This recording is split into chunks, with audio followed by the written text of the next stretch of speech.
Believe it or not, some of those early dysfunctional relationships with your parents are charged with this kind of sexual energy. You'll find yourself attracted to the very man or woman who's going to hurt you. Whereas the man or woman who is good for you, there's no kind of sexual charge. You wonder, is it conscious or unconscious? It's both. We don't realize that things can be both, so that people may not be totally aware that they're doing that, but there's a part of them in the back of their minds that know that they are kind of creating this hot and cold game. It's the classic coquette strategy where you're kind of going hot and cold, hot and cold, hot and cold. Maybe the hot is 70% and the cold is 30%. But when you're cold, they're like, oh my God, what's wrong? Did I do something wrong? Because the first thing that you do is, what did I do that was wrong that made them kind of withdraw from me? Then the next moment they're smiling, they're taking you somewhere else. Oh, relief. Oh, wow, yeah. Okay, it's okay now. That's how you get involved on that kind of emotional roller coaster, and they kind of hook you that way. Because the whole game, besides getting the other person to think about you when you're not there, is to get them emotional about you. Even if they dislike you, that's okay, because that can be overcome. What you cannot overcome is indifference. So getting them to be upset, which is the whole thing about that wound, getting them to be suspicious, angry, that gives you room to turn around to seduce them because they're emotional. They're getting emotional in your presence. That emotion in your presence can now be turned into something else. And the thing about that is, I don't know this person, so I don't know what this relationship is. You wonder, is it conscious or unconscious? It's both. We don't realize that things can be both, so that people may not be totally aware that they're doing that, but there's a part of them in the back of their minds that know that they are kind of creating this hot and cold game. They're creating a push and pull. So it's never completely natural or unconscious. There's an element where they kind of know that this is a very effective thing to use on the other person. A woman's going to be suspicious of a man because she will think that he's more powerful, he's more male, he's more masculine, he's more aggressive than I am, right? So she's a little bit afraid. Women can be a little bit afraid of men, and rightfully so. So a very nefarious tactic on the male side is to kind of make it feel like the woman is the one in power. The woman is the one who's in control, right? I'm under her claws. She's the one that's operating this. I'm actually kind of weak. I'm actually kind of vulnerable. Well, that makes it, that takes all the trust element and goes, whoa, yeah, I feel fine in this person. To feel like you're the one controlling the man, that he's like weak and he's the more emotional one, that he needs you more than you need him, is going to make all your suspicions, disappear. But it has to happen at the right moment. That's why this is in order. That's why this is number 13. If you did that at number 1 or 2, it's like, oh, this guy's kind of weak. He's too nice. I'm not interested in him. Yeah. But if he's been kind of leading you along and he seems like he's sort of in control and he's taking you through this theater, and he seems like you have maybe a little bit of fear about him, the whole thing is to reduce that fear. And at that moment, halfway through the seduction as we are, to show that you are the one who's weak and vulnerable, will have a very powerful emotional effect on the other person.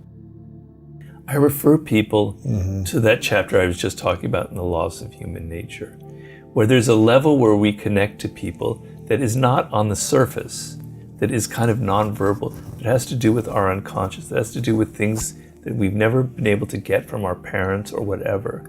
And we've kind of have these ideals that have been unmet. And connecting on that level, connecting on the level of spirit, where your emotions, it's more like your emotions mesh together well than your ideas. Like there's, Yes. And because if that other person is incredibly dramatic and out there, and that's not something you can, even though they have the similar ideas to you, It's going to grate on your nerves, you know, over the intellectual part, over just the superficial fact that you both vote Democratic or Republican, or that you both like this movie director. I mean, certain tastes that mesh are important, but I don't think there has to be kind of a charge between you, a kind of something that goes on underneath the surface that has nothing to do with just words or kind of superficial things, you know. There's something deep, spiritual. Yeah. Your idea is very apt. You are mirroring the other person's emotions, right? And so that's not something that you see right away. And you could love the same movies, you can have all these other things, but if that part isn't connecting on the right way, if they're revealing something that's going to really drive you crazy after several months or years, it doesn't matter about how well your ideas are similar. You know, it's hard to generalize. Yes. You know, have a relationship, it'll probably last just a few weeks or a couple months. You know, it'll be hard to build a relationship where you don't connect on this kind of deeper level. But that's not to say that it doesn't happen. And it isn't to say that people can't change, right? So, you know, you might discover after 5 years that this person has qualities that kind of get on your nerves a little bit. You wish you had seen them earlier. But by then you've fallen in love with them. Right. And you go, you know, I can appreciate their weaknesses. I can love their weaknesses. I can get over it. It still kind of irritates me. It still irritates me, but there's something deeper. I actually really love this person. And even their flaws are lovable. So it's hard to generalize about everything. And you can't change. You can see that maybe I'm overreacting. Maybe I'm too cold and rational and they're too dramatic. And maybe I can learn from her or him and become more like them. People change, and that's the great thing about a great relationship, is the ability for the other person to change you as well. To influence you, yeah. Yeah. Believe it or not, some of those early dysfunctional relationships with your parents are charged with this kind of sexual energy. Really? Yeah. And so you'll find yourself attracted to the very man or woman who's going to hurt you. Whereas the man or woman who is good for you, there's no kind of sexual charge. Because, and this isn't everybody, this is maybe a third, I don't know what the percentage is. Don't quote me on that. Sure. You are actually more attracted to the person that has these damaged qualities. Why is that? Because you get to relive some of those early traumas, right? And so the problem that will happen, and I can see this in my own life as well, that the person who is good for you, that's actually caring, that will mesh with you, that physical charge maybe isn't as strong, right? And that's a problem, right? Because you want to have that element. But you need to be aware of this. You need to be aware of the fact that some of the people that you're most attracted to, you're not attracted to just because of their sexy body or whatever it is. There's also some kind of issues you haven't worked out from your early childhood that are at play in that relationship and that are going to cause you a lot of pain. That when you're a child, you're 2 or 3 years old, you know, we're talking about entering the spirit. Try and enter the spirit of the 3-year-old Lewis Howes.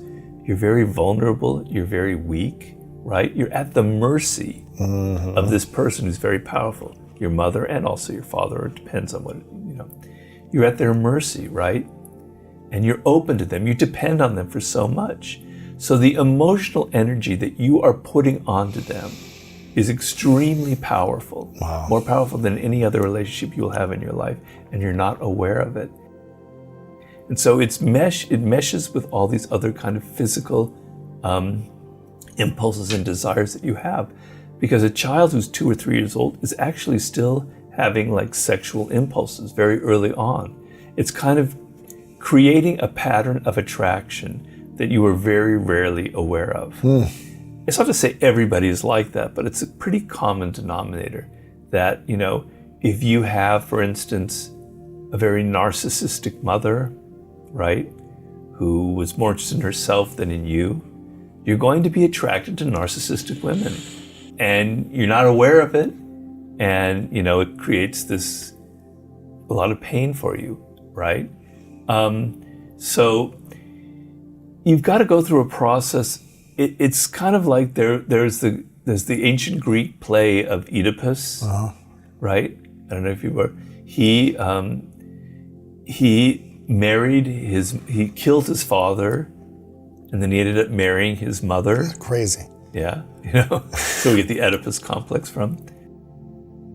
And he never realizes it until he's like in his late 30s, and he's gone through his whole career as the king of Thebes. And then suddenly he's made aware of it through various things that happen, right?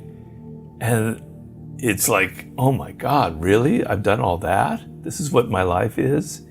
And he's so overwhelmed that he cuts his eyes out and he blinds himself as proof of, how blind he was in life. Wow. And so the Greeks are saying in that play that we're all kind of blind.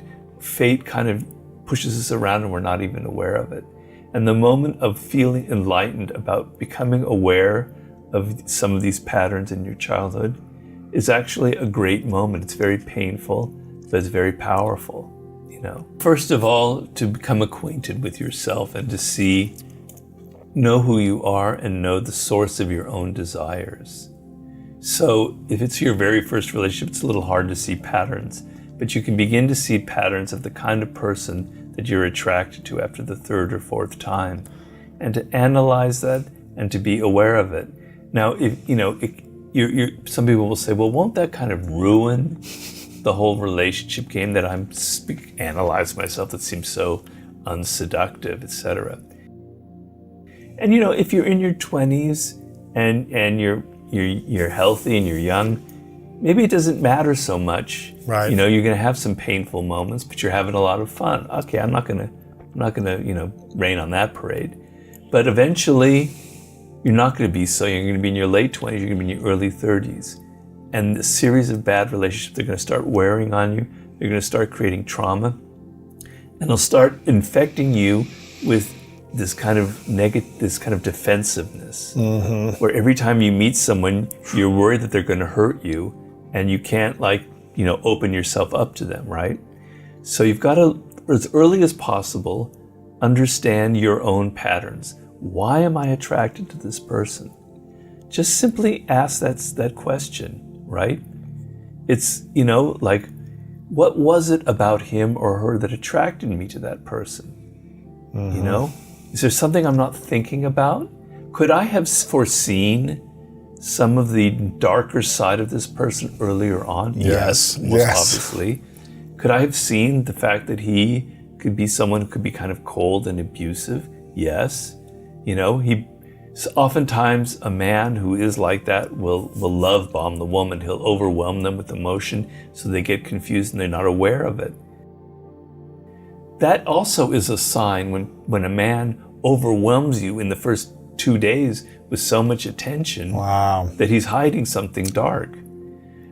But don't look at it as if it's always the other person. See your own temptation, why you give into someone like that, why you are attracted to people like that, right? Go through that process and then say, all right, what are the qualities that I really, really want? What is important for me that I'm not getting from this person? The sex is great, but there are other things that are more important, like validation, like the other person cares about my work and about my career.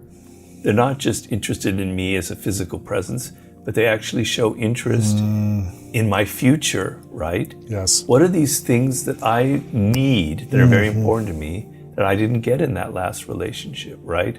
Yes. Who am I, right? That's just the question. Who am I? What are my deepest needs? And what are my dark patterns, right? Yes. And then to go through a process of, we talked about this earlier, if I now become all defensive and closed, and if I'm always judging the person, oh, he's not right for me, or she's not, because you're afraid of being hurt again, they defeated you, they conquered your spirit. Wow. So you can't be afraid to have some more of that pain again, right? You have to open yourself up a little bit here. Yeah. And if you do that and you're hurt again, at least you can say that person who hurt me earlier on has no more power over me. I'm still able to fall in love.